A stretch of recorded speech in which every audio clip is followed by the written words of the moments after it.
High বন্ধুরা, তোমরা সবাই কেমন আছো? আশা করি ভালো আছো। আজ আমি খুবই গুরুত্বপূর্ণ দুটি আপডেট নিয়ে আলোচনা করব। তো চলো ভিডিও শুরু করা যাক। তো বন্ধুরা, ফাইনালি মাধ্যমিক ও উচ্চ মাধ্যমিকে পরীক্ষা পিছিয়ে দেওয়া হলো, তার সম্বন্ধে বিস্তারিত জেনে নেব। করোনা পরিস্থিতিতে পিছিয়ে গেল মাধ্যমিক ও উচ্চ মাধ্যমিক পরীক্ষা।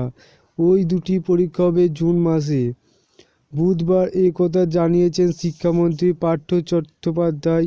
মাধ্যমিক পরীক্ষা হবে জুনের প্রথম সপ্তাহে এবং উচ্চ মাধ্যমিক পরীক্ষা 15 জুন শুরু হবে।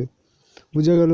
উল্লেখ, মধ্যশিক্ষা পর্ষদ এবং উচ্চ মাধ্যমিক শিক্ষা সংসদ জুনে পরীক্ষা নেওয়ার প্রস্তাব দিয়েছিল। সরকার তা গ্রহণ করছে। এই হলো আমাদের প্রথম আপডেট।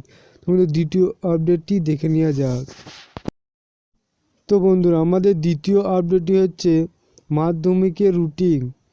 তো বন্ধুরা, 1 জুন মঙ্গলবার প্রথম ভাষা অর্থাৎ বাংলা, 2 জুন বুধবার দ্বিতীয় ভাষা অর্থাৎ ইংরাজি, 4 জুন শুক্রবার ইতিহাস, 5 জুন শনিবার ভূগোল, 7 জুন সোমবার অঙ্ক, 8 জুন মঙ্গলবার পদার্থবিজ্ঞান অর্থাৎ ভৌতবিজ্ঞান, 9 জুন বুধবার জীবনবিজ্ঞান এবং 10 জুন বৃহস্পতিবার ঐচ্ছিক বিষয়গুলি।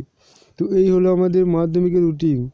তো বন্ধুরা, ভিডিওটি ভালো লাগে লাইক এবং সাবস্ক্রাইব করতে অবশ্যই ভুলবেন এবং পাশে থাকা বেল আইকনটি ক্লিক করে অল বাটনে ক্লিক করে যাতে পরবর্তী ভিডিওগুলো আপনার ফোনে অবশ্যই পৌঁছে যাবে। বন্ধুরা, ভালো সুস্থ থাকো।